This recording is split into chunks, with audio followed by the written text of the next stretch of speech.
يبقى دايما الواحد يبقى عنده صبر، يعرف يلم، وخصوصا الستات، وخصوصا الستات بتأيدوني في اللي هقوله دلوقتي. عايزة حد أشوفه يأيدني أو يعني ضدي أو معايا في الكلام اللي أنا هقوله دلوقتي. الست لما جوزها يسافر بره تقعد عند بيت أبوها ولا تقعد في بيت جوزها؟ في ناس كتير عندها استعداد تسيبها في بيت جوزها عادي مفيش مشكلة، وفي ناس كتير تقول لك لا، أنا ما اسيبش بنتي في بيت أهل جوزها، وخاصة لو عنده شباب، وخاصة لو عنده شباب ما ينفعش. هقول لكم حاجة، زمان زمان وإيه، لا على فكرة في ناس لغاية النهاردة مش زمان جوي ماشية على الأصول دي. كان الراجل لما يسافر ياخد مراته أو يجيب لها اللي هو تحاليل الحمل دي ويحللها قبل ما يمشي عشان يطمن إن كانت حامل ولا مش لا معاذ الله. بصوا ما تزعلوش مني، ومش غلط من الراجل. في ستات وحشة، أيوة في ستات وحشة.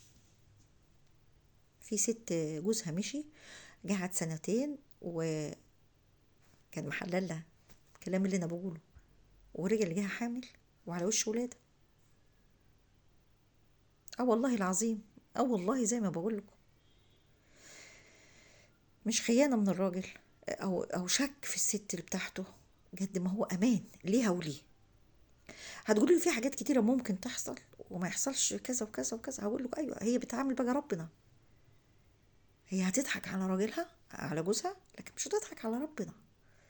إن كان ربنا غايب عن قلبها وعقلها، عقلها أو قلبها، يبقى دي ما تتأمنش على حاجة خالص، وما تخافش من جوزها اللي خلاها مش خايفة من ربنا، مش خايفة من ربنا. فبقول لك إن لم تستحي افعل ما شئت. أنا دايما نظامي أخاف من ربنا، أخاف من ربنا سبحانه وتعالى قدامي في كل أفعالي. لو حاولت مثلا أخد 10 جنيه من جيب جوزي من وراه، ربنا طب أنا هخاف من جوزي ومش هخاف من ربنا، شايفني ولا مش شايفني؟ هرجع تاني. فمتزعلوش مني، لا، وجود البنت الست المتجوزة اللي جوزها مسافر في بيت أبوها أكرم لها وأحسن لها، وحاجة تكبرها. حتى لو البيت كله حريم، حتى لو أمه بس، لو أمه بس لا تقعد معاه حفاظا على أمه وتخلي بالها من أمه، بس بيت الأب ما يسيبهاش، دايما يراعيها ويخلوا باله منها من بنته. ما يقولش عشان مع حماتها، لا، لازم